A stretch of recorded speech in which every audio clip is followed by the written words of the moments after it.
welcome to our Hornaday Luncheon. We wanted to take a time as part of the Sustainability Summit and take a break and really focus on conservation, environmental stewardship, and our heritage and our history, the rich heritage and history. And it was great to hear Cynthia this morning talking about we have to return to who we are to set the vision of where we're going. And I'm excited about our two guest speakers. We're going to hear remarks from the Hornaday program from Tim Beatty, who is the BSA Conservation Committee, is on the BSA Conservation Committee, and also he leads the Hornaday Awards Committee. And then we'll hear a keynote address from Robert Birkby, a special friend of Scouting. But before we even begin, let's go ahead and start this luncheon in Scouting fashion. So our opening ceremony is being presented by local youth. Sorry, guys, that you had to miss school for a little bit and miss the school lunch. But here to lead us in the flag ceremony from Lewisburg, West Virginia, and the Pledge of Allegiance are members from Troop 70 under the direction of Scoutmaster Cliff Baker. So, gentlemen.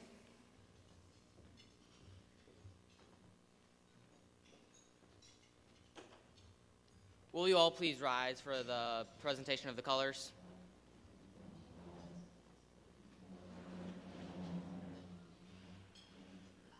Color Guard, advance.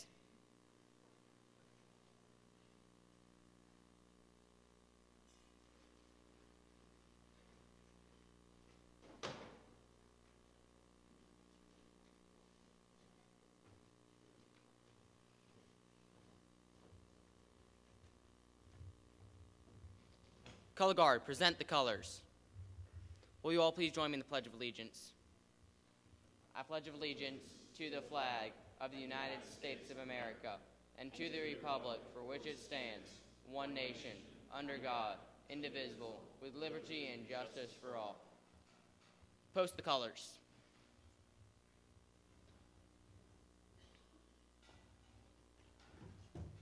Color Guard, retreat.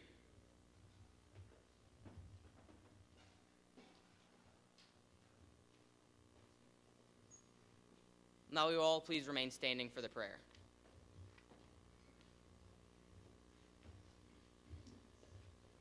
I would like to invite one of our youth representatives, Alex Call, to come up to offer our invocation. Alex is from the University of Texas at Austin, and we're glad that he's here.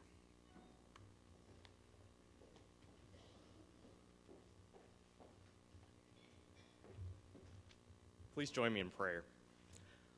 Lord, thank you for the opportunity to gather this week for an important conversation about Scouting and sustainability, and for empowering our leaders within Scouting to recognize the role that sustainability will play in the future of our movement and in the future of our planet. Thank you for giving the Boy Scouts of America the opportunity to promote sustainability and impart the incredibly important value of sustainability in our young people today. And as our conference continues this week, Lord, open our ears to the thoughts of others, open our minds to the possibilities that will be presented, and most importantly, open our hearts to share the energy and the passion that exists in this room with the rest of our movement and with the future of Scouting. Amen. Thank you. Good job. Please be seated. Go ahead and continue with your meal. And while you're doing that, I'm going to introduce our first speaker. Tim Beatty is a retiree from the U.S. Forest Service and the founder and CEO of Conservation USA. Where is Tim, by the way? Okay, good. Before I do an intro, I like to make sure you're there. So that's good. He's the CEO of Conservation USA. He is a longtime school teacher and began his first outdoor school in 1970. He helped start the Conservation Education Program for the Forest Service back in 1991. In his scouting career, Beatty was a member of the committee that created the Ranger Award, the Powderhorn Training Program, and the Venturing Program. He started his first pack and troop in 1971 and has served as a Scoutmaster for almost 30 years. Beatty was the national liaison between the Boy Scouts of America and the Forest Service for more than 20 years. He is a longtime member of the National Conservation Committee for the BSA and currently the chair of the National Hornaday Awards Committee. He has degrees in forestry and engineering from Oregon State University and was an EMT and fire medical technician for more than 13 years. He's also a wonderful friend and somebody that I'm excited made the journey all the way here to West Virginia. So please welcome Tim Beatty.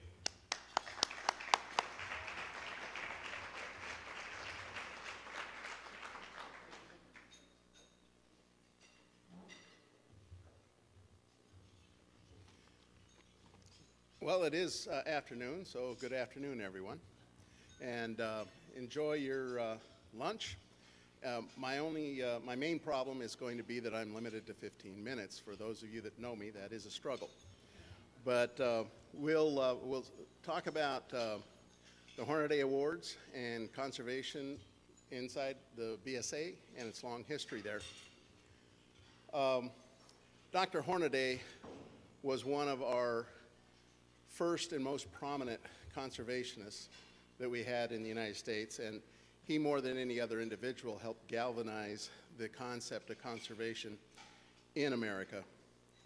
He was the chief taxidermist for the Smithsonian. At the time, that was the Museum of Heads and Horns. And his job as the chief taxidermist for the United States was to go out on hunting expeditions around the world to hurry up and get specimens of all these species mounted back in the museum before they all went extinct, because the passenger pigeon had just gone extinct. So we were afraid that we were losing most everything that we did have. In 1886, he went on a historic hunt out around Yellowstone to get back some bison.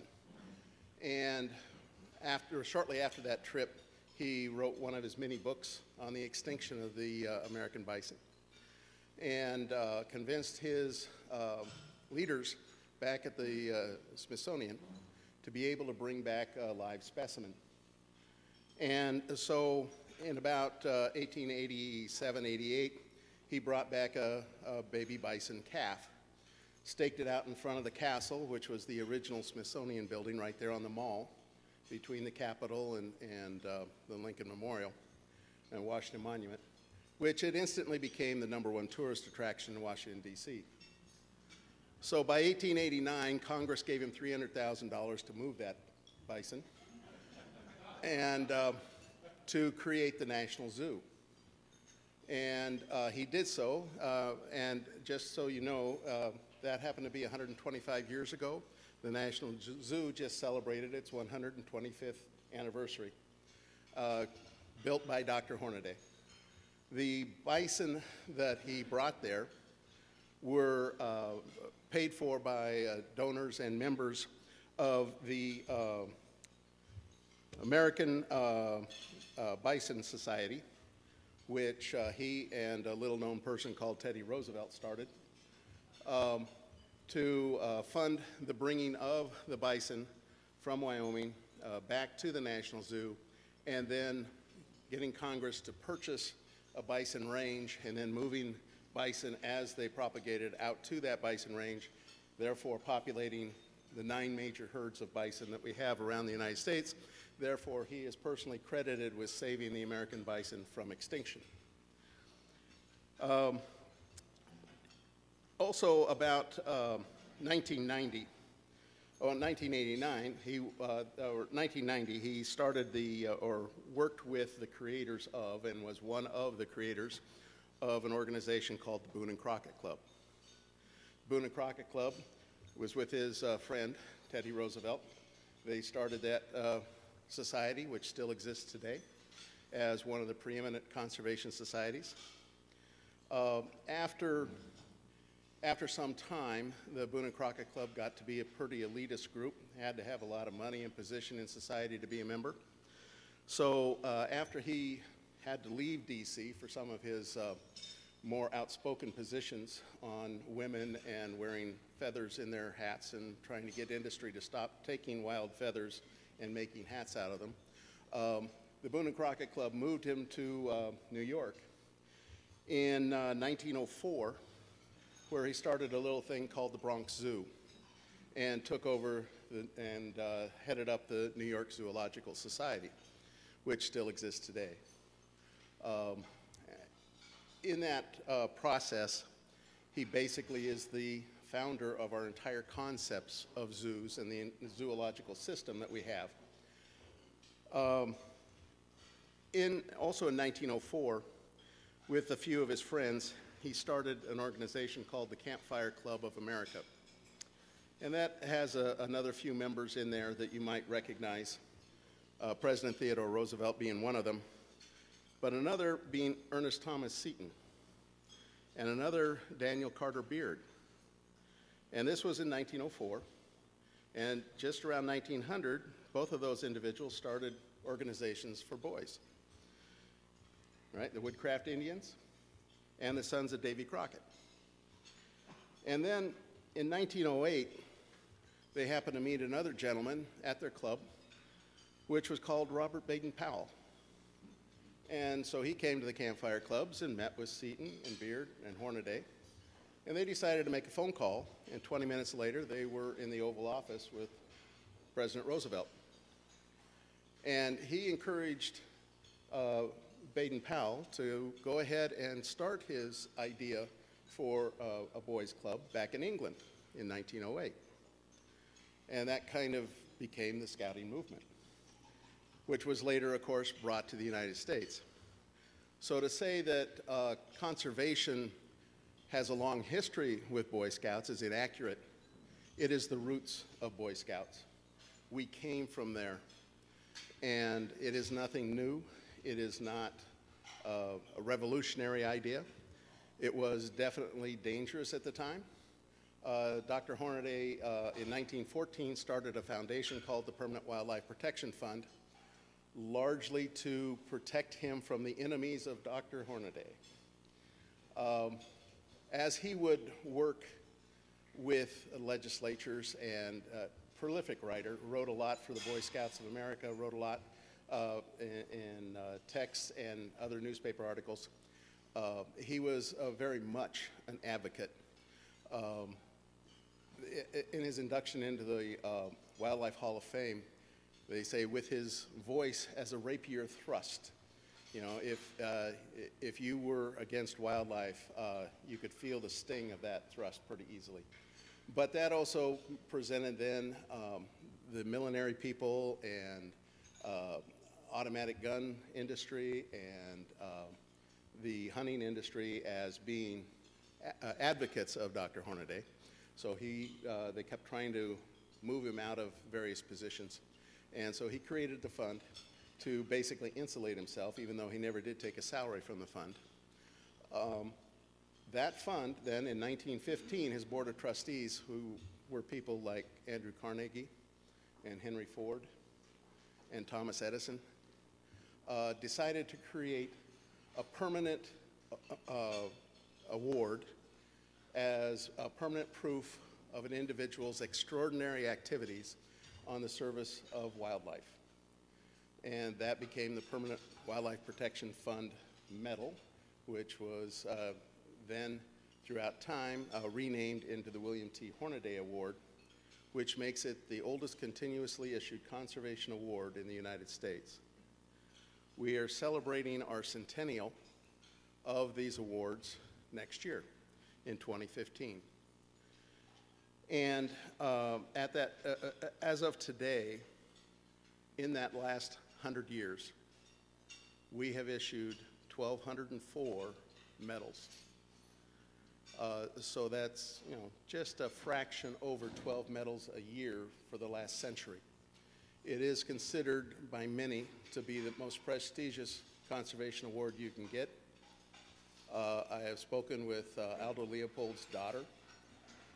Aldo Leopold was one of Dr. Hornaday's mentors, or Hornaday was one of Aldo Leopold's mentors, and Aldo Leopold received the second such medal given out back in 1917. And his daughter says that he held that in high regard, one of the highest of any awards that he had received in his lifetime. So I think I'm probably running into my time limit, but with the centennial, we're going to try and have develop some kind of significant Hornaday event to have across the nation, or encourage each council to do their own. We're also producing a Hornaday Project workbook and a Hornaday guidebook nationally. We're also developing a list of those trained Hornaday advisors. Unfortunately, one of the legacies we have is about 67% of all people that apply for a Hornaday Award are non-successful. And so our biggest challenge is to get adequately trained advisors out across the country in helping to guide youth in the proper level of activity that is needed to achieve a Hornaday Award. As Wayne was saying earlier today, we had 4 examples of scouts that had earned the Hornaday Award, and you heard some of the challenges that they did in their projects. What he did not mention is 3 of those 4 also failed on their first attempt. And they all then revised their project work or the documentation on their projects and resubmitted and were successful in gaining the medal. So it is not an easy thing. It's not designed to be easy. We still go back to Dr. Hornaday's writing to see what it was that he was looking for when that award was created. It is designed to be challenging. It is designed to be difficult. And only the most extraordinary individuals will earn one of the highest awards that you can get, as it should be. Anyway, thank you much.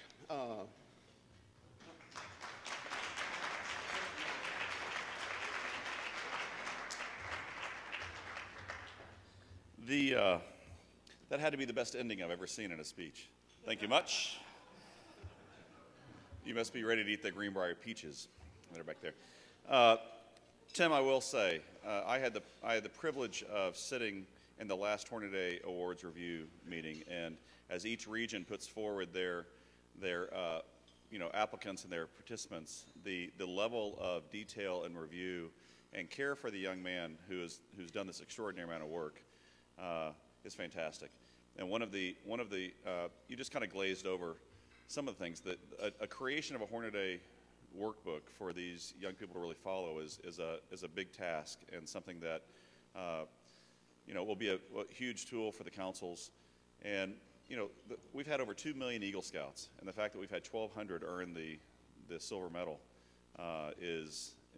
tells you about the award, and the fact that every one of those young men are doing basically 4 Eagle projects or more for their project. It's remarkable. I know I didn't plan this, but do we have any silver? Do we have anybody here who has earned a Hornaday medal in this room, by chance? I'm sorry? Where are the 3 gold medals? Can stand up. That's obviously working. Thank you for joining us. I also, my thought to celebrate the 100th anniversary of the Hornaday Award was for the sustainability director for the Boy Scouts to ride a bison from New York to LA. And nobody else seems to share that enthusiasm. But I think it would be a great 6-month, journey. And in today's era of social media, we would have lots of good coverage and hits for that. Now I have the pleasure of introducing, again, Brad Farmer, our Assistant Chief Scout Executive, who will introduce our keynote speaker.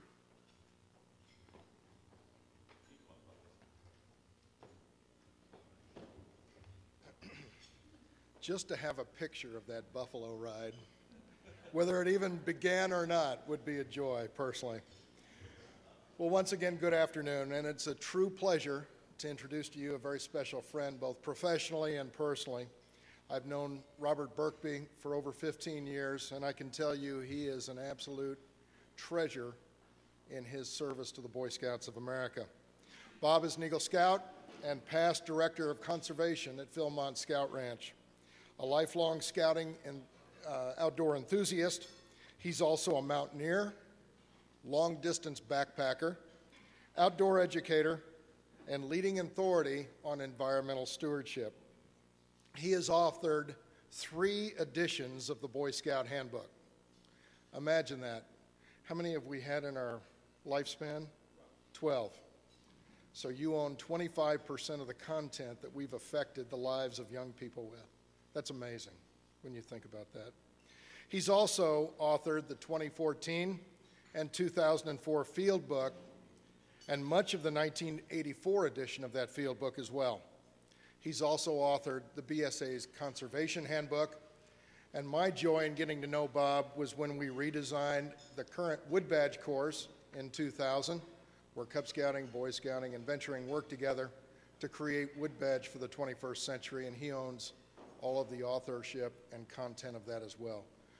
Please welcome a true friend of the Boy Scouts of America, the outdoors, and conservation, Bob Birkby.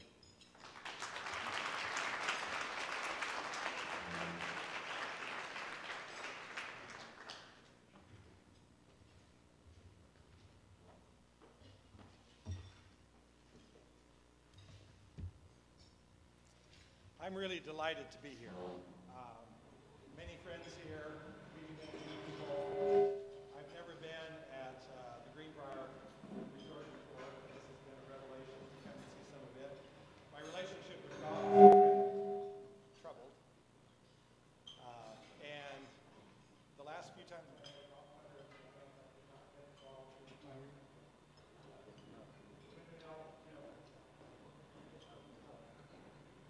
I wanted to talk to you today about Mr. Hornaday, about scouting, about the experience of what a scout, what all the issues are. That happens to be a kid that started out in Iowa last week. I grew up on a little farm near a farm town in southwest Iowa. And you think of Iowa as being really flat, but most of it is.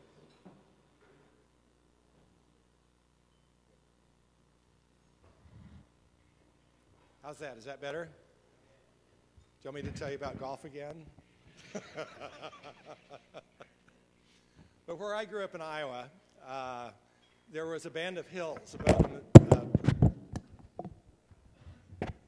above the Missouri River. And that's where we hiked and camped. That was where we played. I had a gang that I joined that went up into those hills. It's called Troop 77 of Sidney, Iowa. And those were my buddies, those were my adventure partners. That scout troop no longer exists. The town has gotten much smaller, fewer kids there, and as happens with many troops, it's no longer there. But the flag still exists. And I happen to become the keeper of the flag.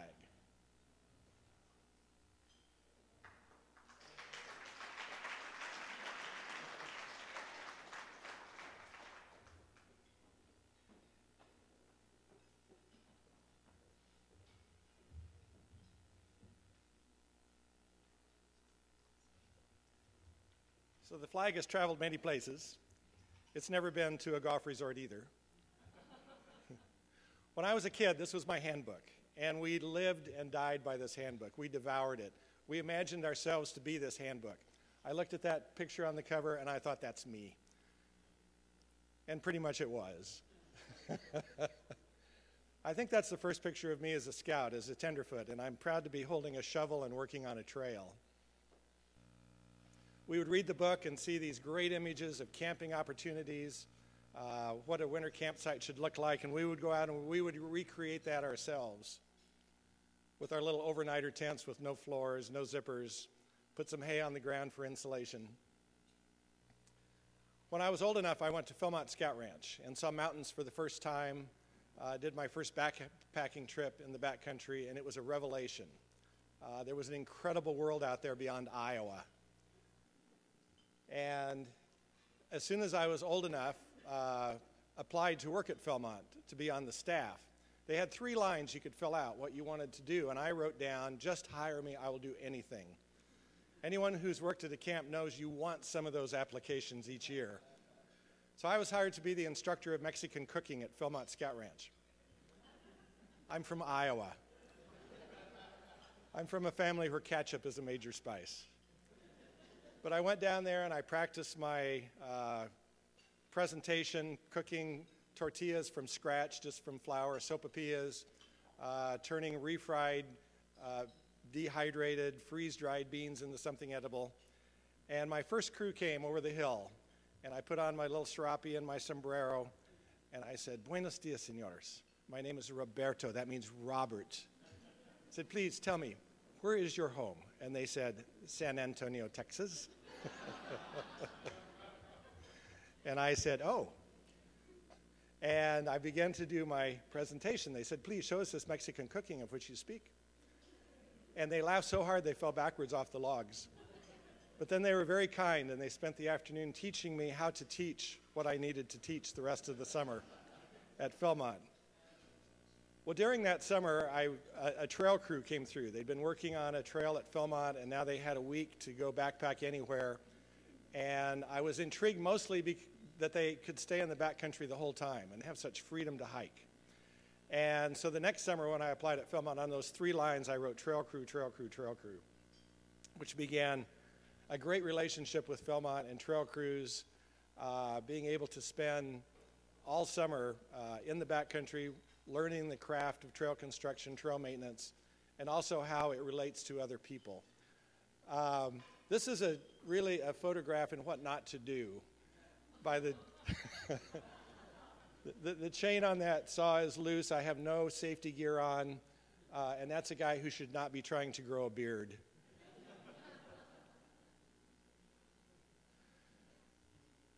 I worked at Philmont through my college years and then I taught for a while at a college, and I needed to finish a PhD or see what else was in the world. And I thought, I'd like to hike the Appalachian Trail. It takes about 5 months. I could go do that now and then make a choice about life. So I hiked from Maine to Georgia, came through not very far from the Greenbrier, had an extremely wonderful experience. And at the end of the trail, I was waiting for the great message to come to me. And the message that came was this: I would like to keep hiking, please. So I took a Greyhound bus to Seattle, where some friends of mine from Philmont had moved recently, went to visit for a couple days, got off the bus and saw this: Mount Rainier, the Cascades, incredible country. And I wasn't sure what I was going to do, but I knew where I was going to do it. Devoured the mountains with my Philmont friends, began to meet lots of people that wanted to be riders, wanted to be mountaineers. Ran into a guy named Scott Fisher, who became quite famous in the Into Thin Air story. Died on Everest in 1996. For many years was a great friend and introduced me to mountain climbing, mountaineering. This is a biography of him that I wrote a few years ago. And one of the things that I learned from him is that you can go really high into great mountains, but if you're wise, you'll look for the trail up the backside, which is what I always did. I'm a horizontal mountaineer. I like to look at mountains and see ways that you could put a trail there to get to the top without falling off. Through Scott, I started leading trips. My favorite mountain in the world to lead is Kilimanjaro. Can't fall off Kilimanjaro. It is a tremendous trip to the top of Africa. One of the great campsites on the planet is in the summit crater at 19,000 feet. And when you get to the top, if you're with your brother and you do what you've been doing all along, you take the Troop 77 flag of Sydney, Iowa. I've made several trips to Nepal, to the Himalayas, and one of my favorite treks is the trek to Everest Base Camp. And again, when I'm with mountaineers, all they can do is look at great routes up these steep mountains, and all I can do is look at the trails and think, these people have built these trails and used them for hundreds of years, and isn't it incredible how they do it? There are lots of big river crossings and gorges in the Himalayas, and suspension bridges, which look great from a distance. As you look up a little closer at some of the construction techniques, it's both impressive by how they manage to use what they have at hand, and also that anybody would want to actually cross it. For patching a bridge, if you've got boards and maybe a big flat rock for the hole,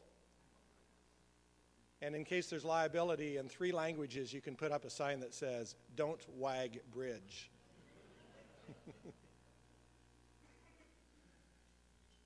Rock work, when you have hundreds of years to work on it, becomes very impressive. These are trails that have no motorized traffic. Everything goes up and down the trails on foot or tied on the back of a yak, and just stunning rock work. One of the troubles with working on trails is it in some ways spoils hiking, because you have to look at everything and see how it was constructed rather than just hiking along. Trail leads to the Mount Everest Base Camp down in the bottom corner of the photograph.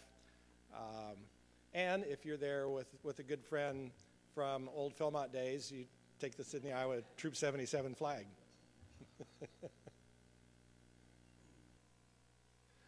I have worked for many years with a lot of different outdoor organizations, and finding ways, especially for young people, to have opportunities to work in the backcountry of national parks and forests.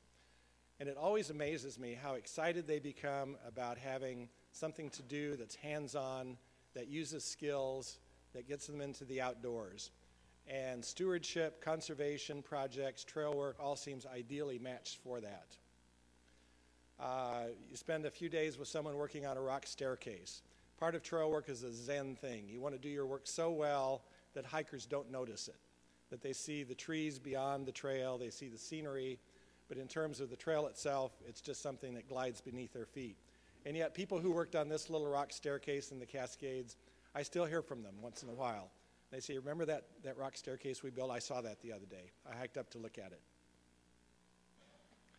It's also fascinating that, and this happens with scout groups all the time too, but a group of young people come to a program clean, well-showered, usually perfectly well-adjusted.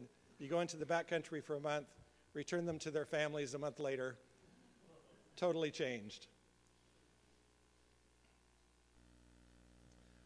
We do a lot of skills training with different kinds of outdoor skills. Some are very traditional, some are, have very little use really outside of trail work, but are really fun to learn. I do a training course where we seldom have a chance to build a full 30 or 40-foot bridge, but you can learn all of the skills by building a bench like this and using crosscut saws and small logs, learning how to make notches to notch together the pieces of a bridge, flattening logs, getting them shaped and ready to go, and then having a bench at the end of the day for the entire crew to stand on and celebrate. And they are the skills that people can use in trail work, that they could build a bridge like this using those skills. They've also had the opportunity, whether they ever do that or not, to have held those tools, to have gotten out there and had that real kind of experience. I did this course at Philmont some years ago, and the next year I was back, and they said, you have to see what we did. And we went up to Cypher's Mine Camp, and they had built one of these bridges using exactly those skills to cross a stream near the camp. We're doing a lot of research in our laboratories. We're working on an entire line of vegan trail construction pieces, this being the Carrot Bridge. Philmont has had a lot to do with my own writing career. My brother Craig was a ranger at Philmont. I took this picture of him, and it became the cover of the Backpacking Merit Badge pamphlet. It was the first project I wrote for the Boy Scouts, and the last thing I wrote on a typewriter. Tim mentioned some of the early influences on scouting and its conservation. Robert Baden-Powell, of course, a man who was a very handsome dresser and had a very large mustache. Ernest Thompson Seton, even more stylish of a dresser, even bigger mustache. Daniel Carter Beard, depending on how you feel about buckskin, stylish in his own way, big mustache. They put together the first Boy Scouts of America handbook. And if you think about how quickly they did that, and the whole organization of the beginning of scouting, it was an astonishing challenge. They had to figure out uniforms. They had to figure out what scouts will do. They knew it would be based on outdoor adventures and experiences. They knew that there were lots of values. From the very first handbook, we have been helping little old ladies across streets. But what else to teach them? What else to have young people learn? Map and compass, those are great skills to have. Knot tying, another terrific set of skills. What kind of uniform scouts should wear? And using these old high-collared uniforms that were patterned after what the World War I military was using, but tailored and then changed into what the Boy Scouts wanted. This comes from a page in a book called Scout Stuff, which I enjoyed writing a couple years ago. It's all about the National Museum of the Boy Scouts of America. And as my friends from the supply group here at the front table will tell you, it's perfect for the scouts and scouters in your lives, and with the holiday season coming, a fine stocking stuffer.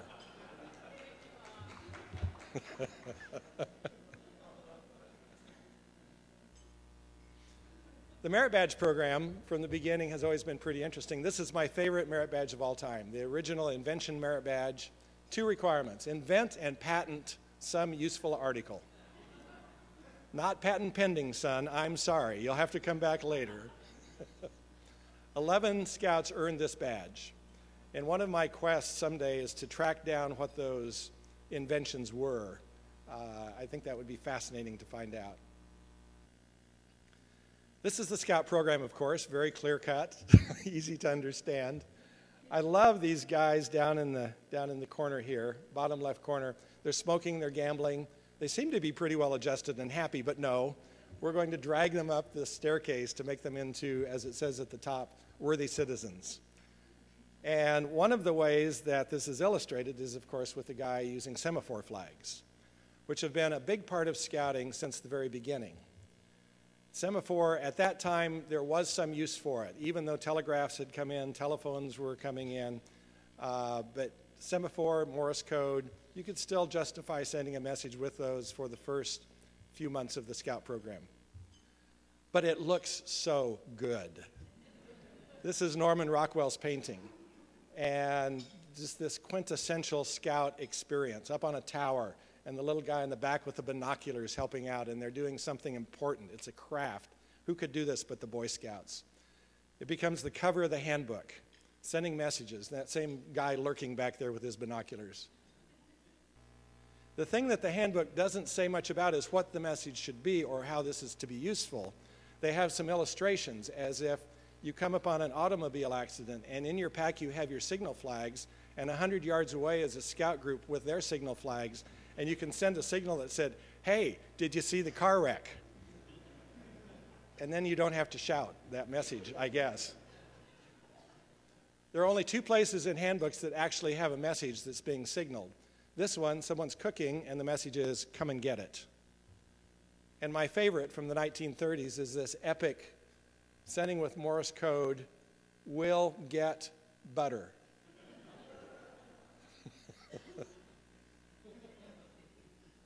In advertisements in the back of the handbook, if you will get baking powder, this is what you signal. If a friend is riding by on a bicycle and you have your signal flags, you can send him a message as he flashes past. One thing that Scouting did get right from the very beginning was this whole idea of conservation. The Conservation Merit Badge was one of the first merit badges, and it's a direct trail all the way to the current Sustainability Merit Badge. We've talked quite a bit today about Mr. Hornaday, very handsome dresser, large mustache, and his contributions to conservation in America in a larger context, very instrumental in saving the American bison. The Wildlife Protection Fund that he set up it became the Hornaday Awards, and the program that we have today. It's really been a hallmark and a sparkling part of Scouting, how stewardship, conservation, hands-on experience in the outdoors has been important. You look back through old Boy Scout literature, you just find endless examples. 1924, there was something called the Eagle Scout Trail in Yellowstone and in Glacier, where dozens of Scouts went for 4 or 5 summers in a row and built trails in those national parks. There's a book that came out last year, Eagle Scouts, which is a wonderful stocking stuffer, by the way, available at scout shops everywhere. And one of the Eagle Scouts that we highlighted in that book is a man named E.O. Wilson. E.O. Wilson says that in 1940, the Boy Scout handbook became my most cherished possession. There were page after page of animals and plants wonderfully well illustrated, explaining where to find them, how to identify them. The public schools offered nothing like this.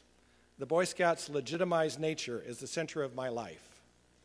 He earned 46 merit badges, became an Eagle Scout, went on to finish his PhD at Harvard, and is today one of the preeminent naturalists and writers about sustainability in the world. And his beginnings were with the Boy Scouts of America. Very handsome dresser, surprisingly no mustache. Someone with a pretty good mustache at the time, though, was this guy. Whether or not a snappy dresser, I don't know. I was contacted by the Boy Scouts in the late 80s, and they said, "We need a new edition of the Boy Scout Handbook. Are you willing to write it?" Which is a curious sort of phone call that you would not expect to get. It's kind of like God calling and saying, "We were having lunch the other day and talking about the Old Testament, a little dusty, and your name came up." But I was told later one of the reasons my name did come up was because I was hard to find. I was always off on a project or an adventure or a trail crew. I asked how long I had to do it, and they said, well, they asked me, and I said, well, I'd like to have a year, 600 and some pages. And they said, well, you can have 6 months, and then we hit the deadline. And so I used my experience with Troop 77 as the foundations of the handbook. That if what works in scouting in Iowa, that can work everywhere. And it became the foundation of that book and others that have come since. The 1990 handbook, Outside Magazine called it the greenest outdoor manual ever written. We had great success in putting in a lot of stewardship, a lot of conservation. We took out signaling. We put it, there's a page as a historic relic, but I couldn't think of any reason that one still needed to learn Morse code and semaphore to keep it in the handbook. 8 years later, I got a call from the Boy Scouts. They said, would you like to write a new edition? I said, what did you do with the one I wrote for you? I said, you printed 3 million copies. Did you lose them? And they said, no, we're going to give you another chance to get it right. I said, could you make it 200 pages shorter, please? And I said, well, if you take out the adjectives, there's 75 pages. And the editor said, really? I said, no, we'll start. Now, if you're from the Pacific Northwest and you write a Boy Scout handbook, there's a pretty good chance Mount Rainier will appear on the cover. You just noticed that for the first time, didn't you? We did a centennial handbook that came out in 2010 to celebrate 100 years of scouting and still be the handbook to carry us forward. And all through all of these handbooks, I have always been so satisfied that the Merit Badge program, the different ways that we present and encourage conservation has been a core part of the literature and of the program of scouting. That really comes forward with the latest book that we've done, the field book.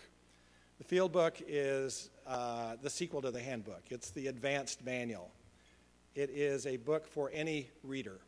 And we tried to use all of the storehouse of knowledge that scouting has gathered in 100 years and make the best possible outdoor manual that we could.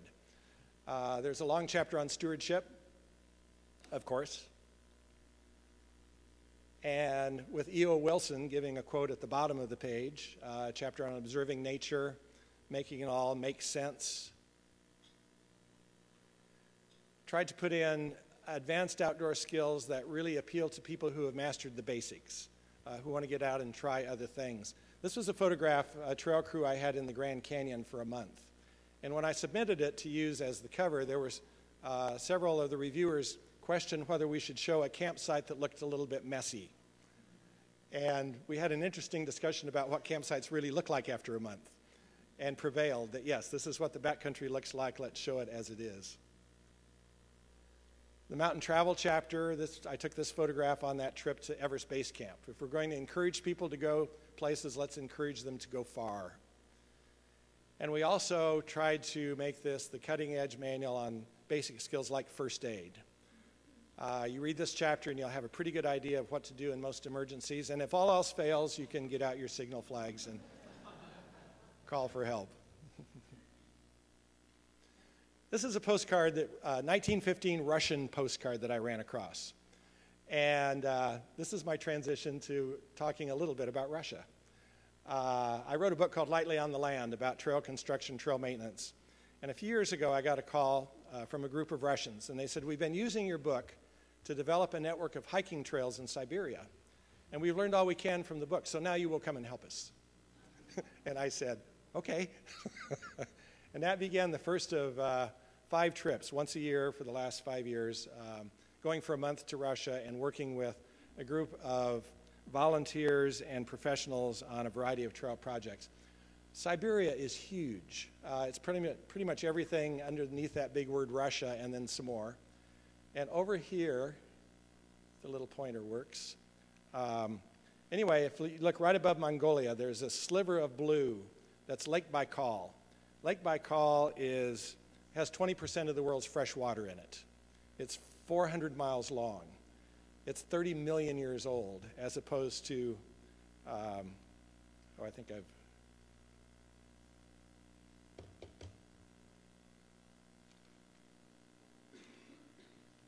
nope. think I've worn that out. And around it are 5 wilderness areas and national parks that are protected. During the days of the communists, nobody could go there. Public lands were off limits for anyone to, which one? Okay. Yeah, here's Lake Baikal. Good. I'm not having luck getting it to forward now. Can I just do this?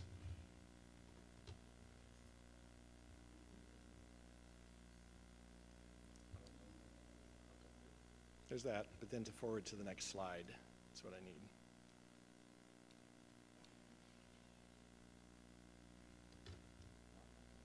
Okay. Can we do this from the computer over there or from this one?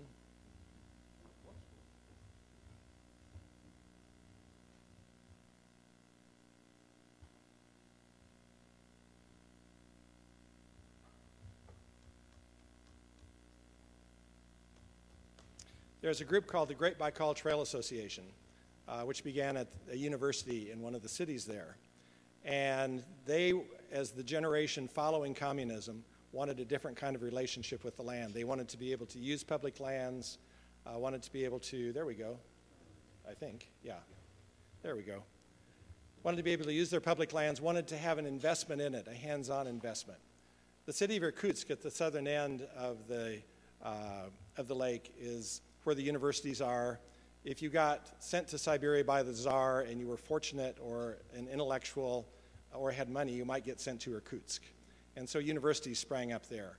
The first year that I went, a young woman took me on a tour around Irkutsk, and she said, many people say that Irkutsk is the Paris of Siberia. And I said to her, I was just in Paris on my way here, and there, many people say Paris is the Irkutsk of France. And she said, they do not. It's also a really incredible mix of Russian Orthodox, of shamanism, of Buddhism, and of this overlay of the remnants of communism. So it's a real challenging place to be and a real interesting place to work on environmental issues. The lake is gorgeous, and hiking along the lake is a tremendous thing. There are mountains that surround it, a huge watershed. Little villages. There are no roads around much of the lake. It's all pretty much a wilderness area. The long-term goal of the Great Baikal Trail Association is to build a trail clear around the lake. Their short-term goal, which they are achieving, is to work with each of these 5 parks to bring volunteers in to get work done. The word volunteer doesn't exist in the Russian language. They use the English word because the concept barely exists. Volunteering, they tell me, is what the government tells you to do on Saturday. So this is running against all kinds of traditions, running against all kinds of red tape, but they are managing to accomplish great things by establishing this environmental movement and the opportunity for volunteers to come into the parks and get things done. I always learn things when I go on these programs. Here's how to make a 70-foot bridge out of one log, put a pin in the middle of it, and a little tiny narrow walkway, and then balance carefully. This last summer, I was invited to come to the Sokotia Mountains, which are north of Vladivostok. News of the success of the folks at Lake Baikal had gotten around to other parks, and they wanted similar kinds of programs. And if you go over all the way to the far right to where the Pacific Ocean is, go to Vladivostok and drive north to the end of the road, you come to just an amazing wilderness area, millions of acres. It is the home of Siberian tigers. Where the road ends is this little town of Turmay. And when I got there, I was stunned to discover that at the top of the hill is a little outpost of the World Conservation Society, which is the name that the Hornaday's World, what is it? World Heritage. I'm sorry, Tim, help me here. What was Hornaday's name after the Bronx Zoo? Permanent Wildlife Fund, and then it eventually becomes the World Conservation Society. And they have a headquarters there funded by Hornaday's organization. So I got to stay at Hornaday's house in the Russian Far East, which is also a research base for scientists working with Siberian tigers In this millions of acres of the Secoté Inland region, there are about 40 tigers. That's a fair percentage of all those that remain. That's not one of them. But that's the sidewalk outside of the building. This is one of them that, as they said at the park headquarters, had an unfortunate encounter with, and then they listed all of the threats that Siberian tigers are under. This is me going out to hike on a trail where there are Siberian tigers. I've camped and hiked a lot where there are bears. This was a new experience. They put me in camouflage clothing because of the ticks. And then they gave me the smoke flare. They said if a tiger comes, which is unlikely, pull the string and orange smoke will come out. They said, but wait until the tiger is within 30 feet. Because if you pull the string too soon, it will only attract the tiger's attention, and you don't want that. So off I went with a tiger researcher on a trail where tigers are. She was changing batteries in camera traps, which is a lot of how they monitor the tigers there. She was showing me tiger prints in the trail. This was a trail called the Children's Trail that they were developing. And these are the children, well, the ones that remain. They have an incredibly strong environmental program for young people in this town.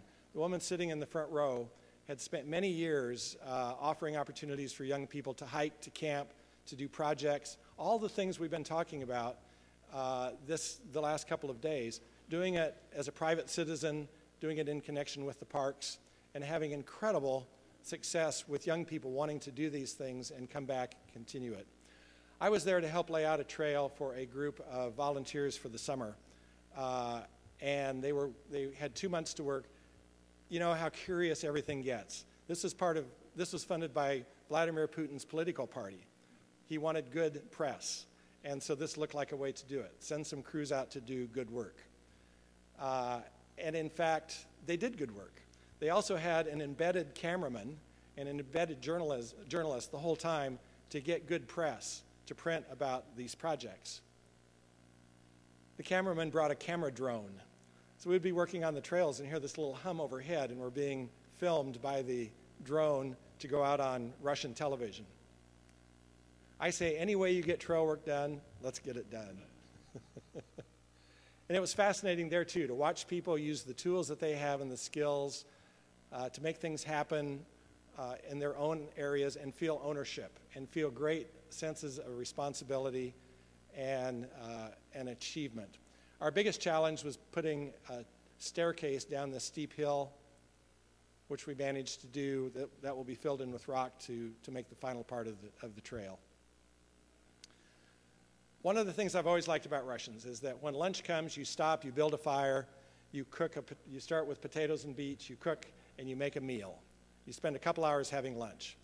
One of the last projects I was working on at Lake Baikal, we were surveying a trail. On our last day of hiking, we needed to reach a bay for a boat to pick us up. It had dropped us off way down the coast. We needed to get there at a certain moment, and because we're having this 2-hour lunch, we're not going to make it. And the more we hiked, I realized we're falling further and further behind time. I just don't think we're going to make it. We had to cross the mouth of a river. We're going out on a sandbar, so we're not going to make it.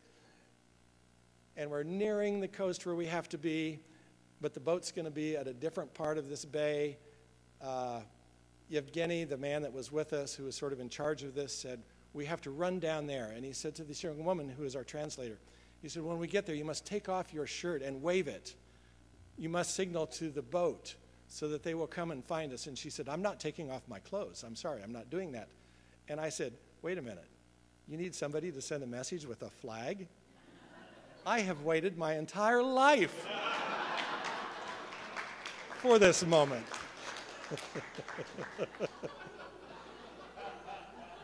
And I opened my pack and I pulled out this flag. And the boat saw us and it came in. And because I had learned Morse code as a scout, I saved everyone's lives.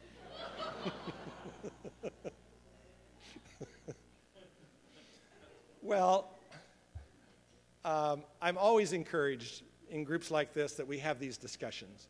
I'm even more encouraged when I'm out in the field and I see whether they're Russians or Americans, whatever their backgrounds, whatever the demographic group from which they come, their age range, get people out and put tools in their hands and give them good things to do, and amazing things will happen. It helps to have great leaders. And we never know as leaders when that moment is that we connect with someone. But it happens. And it's happening through the efforts of everyone here. And it's happening all over Scouting and all over the world, really. Scouting has a tremendous heritage with conservation and a tremendous future. We do the right thing. We know how to do this. We need to be open about it. We need to be proud of what we do. And this summit is a great way to continue to push that forward, continue to make a big deal out of all of this. And if you happen to be able to teach someone also how to use Morse code, they might need it someday. Thanks a lot.